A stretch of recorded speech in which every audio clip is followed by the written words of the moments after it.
नमस्कार दोस्तों, स्वागत है आप सभी का। इस वीडियो के अंदर हम बात करने वाले हैं 69,000 शिक्षक भर्ती में आंसर कुंजी रिजर्व ऑर्डर को लेकर के। लगभग कितने कॉमन अंक यहाँ पर मिल सकते हैं और लगभग कितने अभ्यर्थियों का यहाँ पर चयन सुनिश्चित हो सकता है, किस प्रकार का ऑर्डर हो सकता है। संपूर्ण ऑर्डर को लेकर के हम यहाँ पर कुछ अनुमानित विश्लेषण करेंगे। और कॉज लिस्ट ऑलरेडी आप सभी को दिखाई जा चुकी है, तो कॉज लिस्ट यहाँ पर फिर से देखने की आवश्यकता है नहीं। लगभग आप मान लीजिए कि लंच के बाद कल आपका ऑर्डर डिलीवर कर दिया जाएगा।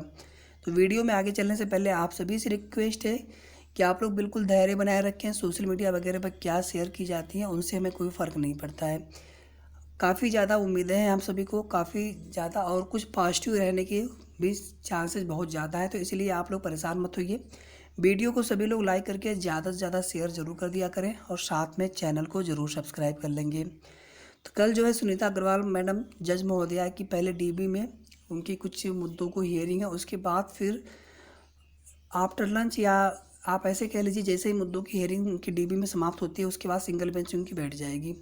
तो मे भी हो सकता है आपका लंच के बाद जैसे ही मैम बैठें तो हो सकता है कि तुरंत उनकी सिंगल बेंच ही वहाँ पर बैठे और लगभग 2:30 के आसपास या 3 बजे के पहले पहले आपका जो ऑर्डर है वो डिलीवर कर दिया जाएगा। ऑर्डर जो है आपका, जो उसका ऑपरेशनल पार्ट है वो मैडम उनके द्वारा सुनाया भी जाएगा, साथ में साथ कॉपी भी उसकी जो है बेसिक कॉपी कल अवेलेबल भी करवा दी जाएगी, जिसकी एक कॉपी याची पक्ष को और दूसरी कॉपी जो है रिस्पोंडेंट पक्ष को यानी गवर्नमेंट को भी जाएगा। और सबसे पहले हम यहाँ पर ये देख लेते हैं कि ऑर्डर में क्या कुछ रहने की संभावना है। सोशल मीडिया वगैरह पर क्या शेयर की जाती हैं उनसे हमें कोई मतलब नहीं है, उनको लेकर के हम यहाँ पर बात नहीं करेंगे। सबसे पहले चीज़ तो दोस्तों ये है कि जब सिंगल बेंच में स्टे लगा था, डिवीजन बेंच में स्टे हटवाने सरकार गई थी, तो वहाँ पर उनकी तरफ से एजी महोदय प्रस्तुत हुए थे। उन्होंने कहा था कि हमारे पास और सीटें खाली पड़ी हैं, हम उन सीटों को, अगर कुछ ऐसा फैसला आता है, रिपोर्ट आती है, प्रश्न विवादित होते हैं, कॉमन अंक दिए जाते हैं, तो जितने भी अभ्यर्थी पास होकर के आएंगे उन्हें हम वरीयता देंगे। ये इस तरह का स्टेटमेंट था एजी महोदय का। हमारे पास अविज्ञापित पद है, हमारे पास और भी पद हैं, जिसमें सीधे सीधे आप समझ सकते हैं कि 68,500 की 22,000 प्लस सीटें खाली पड़ी हैं, जिसमें 30-33 वाले 68,500 में 30-33 कट ऑफ वाले कोशिश कर रहे थे, लेकिन कुछ हुआ नहीं, क्योंकि एक भर्ती में 2 कट ऑफ पॉसिबल ही नहीं था। तो ऐसे में यहाँ पर पहली चीज़ तो ये है जिसकी संभावना सबसे ज़्यादा है ऑर्डर में, कि यहाँ पर कॉमन अंक दिए जाएंगे, और जो भी, चूँकि पिटिशनर लाभ की ही स्थिति बन रही है, बाकी क्या होता है ये ऑर्डर आने के बाद ही पता चल पाएगा। लेकिन जो भी अभ्यर्थी यहाँ पर पास होकर के आएंगे उनके लिए यही हो सकता है कि अलग से सीटों की व्यवस्था की जाए, यानी सीटें जोड़ी जाए। अब देखिए, मुद्दा यहाँ पर ये नहीं होता है दोस्तों कि भर्ती 69,000 की है तो भर्ती में अगर कुछ सीटें जोड़ देंगे तो विज्ञापन ज़्यादा का हो जाएगा। ये हमारी समस्या नहीं है, ये समस्या सरकार की है। ठीक है, ये बहाने, ये कोई इस तरह की चीज़ें आप नहीं सोच सकते हैं। मतलब आप प्रश्न गलत भी बनाइए, हम नोटिफिकेशन भी 69,000 का रखेंगे, सीटें भी नहीं जोड़ेंगे, तो ऐसे थोड़ी चलेगा। फिर आपको काउंसलिंग नहीं करवानी चाहिए थी, आपको काउंसलिंग की भी जल्दी थी, आपने रिपोर्ट भी नहीं मंगवाई यूजीसी की, कुछ हुआ नहीं भी नहीं उसमें भर्ती में, आंसर कुंजी प्रकरण में। तो ऐसे में आप अभी उन सब चीज़ों को लेकर के मत परेशान होइए। मुझे भी समझ में आ रहा है कि जो चीज़ें पॉसिबल नहीं लग रही, फिर भी सबसे मोस्ट प्रोबेबल चीज़ यही हो सकता है कि सीटें जोड़ कर, कुछ सीटें और जोड़ करके, चूँकि 1,37,000 भर्ती का पार्ट, मैं ये नहीं कह रहा हूँ अविज्ञापित पद से सीटें लेकर के आएंगे, 1,37,000 भर्ती का पार्ट है, वहाँ से सीटें आ सकती है, ली जा सकती हैं। पहला चीज़ तो ये हो गया। और सरकार जो है, जो पहली कट ऑफ, जो पहली लिस्ट की कट ऑफ हो सकता है मानक रख ले वहाँ पे, क्योंकि मुझे नहीं लगता कि सभी को सीटें वहाँ पर देने की गुंजाइश बन रही है। हालांकि कोशिश तो हमारी यही थी कि सभी को शामिल किया जाए चयन प्रक्रिया में वरीयता के आधार पर। तो ये तो माननीय न्यायालय के आदेश के बाद ही समझ में आएगा कि उनकी तरफ से क्या आदेश दिया गया है। पहली चीज़ तो दोस्तों ये हो गई।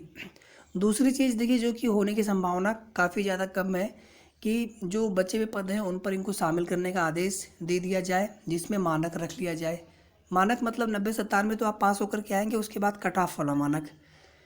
तीसरी जो इससे भी कम पॉसिबिलिटी है उसके होने के, कि मानक रखा न रखा जाए, सीधे सीधे उनको शामिल होने का आदेश दे दिया जाए। ठीक है, ये हो सकता है। अब देखिए, चौथी एक चीज़ जो सोशल मीडिया पर शेयर की जा रही है, जिसमें ये कहा जा रहा है कि सरकार आगे डीबी चली जाएगी, सुप्रीम कोर्ट चली जाएगी। तो ऑलरेडी मुद्दा हमारा डीबी गया हुआ है, सुप्रीम कोर्ट गया हुआ, वहाँ से वापस आया हुआ है। तो यहाँ पर ऐसा तो कुछ चैलेंज करने लायक चीज़ें मुझे नहीं लग रहा है ऐसा कुछ होने वाला है। बशर्ते यहाँ पर ये हो सकता है कि किस प्रकार से मानक तय किए जाएंगे भर्ती प्रक्रिया में शामिल करने को लेकर के। यही तय करेगा कि कितने अब लगभग कितने अभ्यर्थियों का यहाँ पर चयन हो पाएगा। मैं तो दोस्तों यही चाह रहा हूँ कि कुछ सीटें लोग जो है जोड़ लें 22,000 में से लेकर के, ताकि यहाँ पर थर्ड काउंसलिंग वाले जो अभ्यर्थी हैं वो भी खुश रहें और हमारे साथ भी कोई गलत ना हो, हमारे साथ भी न्याय हो जाए। हमें भी भर्ती प्रक्रिया में शामिल कर लिया गया, बात खत्म होगी। नौकरी से मतलब है चाहे आप सीटें जोड़ करके दें, चाहे आप उसी जो सीटें थी 69,000 की वहीं से दें। अब देखिए जो 1133 सीटें, चूँकि ये सीटें यहाँ पर केवल मुद्दा है स्पेशल रिजर्व कैटेगरी की कुछ सीटें खाली पड़ी थी, साथ में एसटी की सीटें खाली पड़ी थी।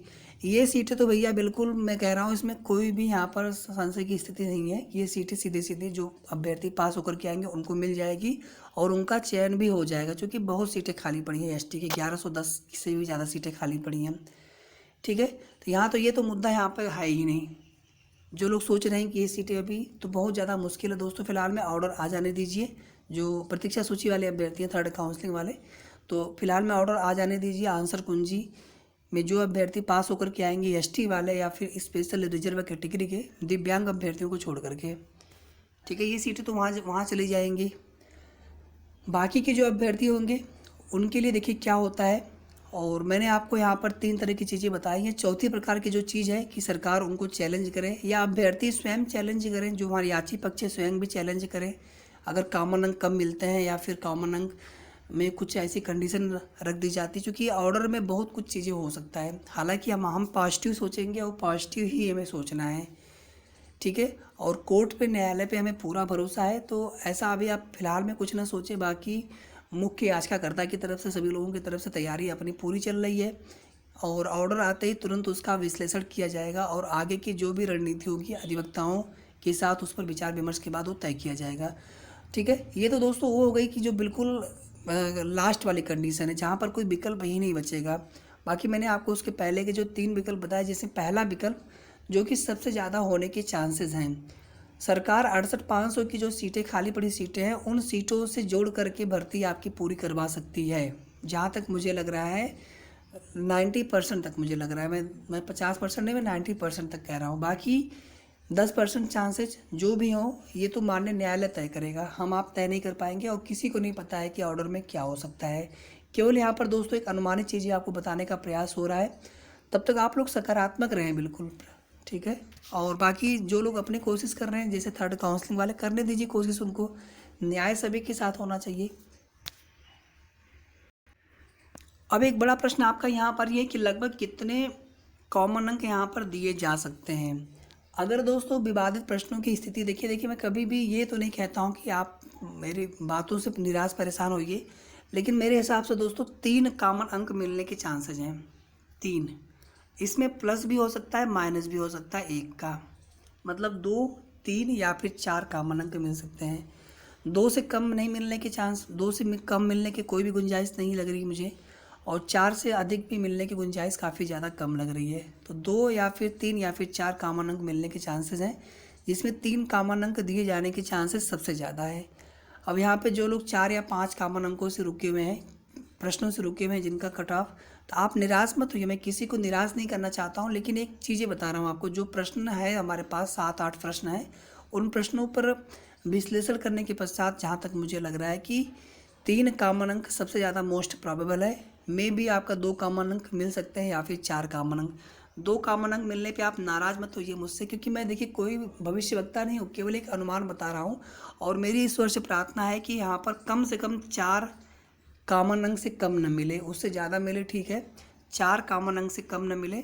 बाकी कल के ऑर्डर का हम सभी को इंतज़ार रहेगा और कल की जैसे जो जो अपडेट्स मिलती जाएगी पल पल की आप सभी को तुरंत हम साझा कर दी जाएगी। ऑर्डर को लेकर के जो मेन ऑपरेशनल पार्ट होगा वो तुरंत आप सभी को पता चल जाएगा, जज महोदया के द्वारा तुरंत सुना दिया जाएगा, ठीक है। बाकी शेष जो विस्तृत ऑर्डर होगा कॉपी उसकी वेबसाइट पे मुझे लग रहा है कि तुरंत अपलोड भी हो जाती है, तो तुरंत अपलोड भी हो जानी चाहिए। तो उसको लेकर के फिर हम डिस्कस कर लेंगे और कुछ चीज़ें आप सभी को पता है कि फिर आगे पता चलती चली जाएंगी। तो जो भी आगे की अपडेट्स होगी आप सभी को सूचना प्रोवाइड करा दी जाएगी, जो भी सही और ऑथेंटिक जानकारी मिलती जाएगी उम्मीद करेंगे दोस्तों इस वीडियो के माध्यम से आपके ढेर सारे प्रश्नों के जवाब आपको मिल गए होंगे। तो इसी तरह से आप सभी हमारे चैनल से जुड़े रहें। सभी लोग जो है चैनल को जरूर सब्सक्राइब कर लीजिएगा, वीडियो को लाइक और शेयर करना ना भूलिएगा। तो बहुत बहुत धन्यवाद आप सभी का।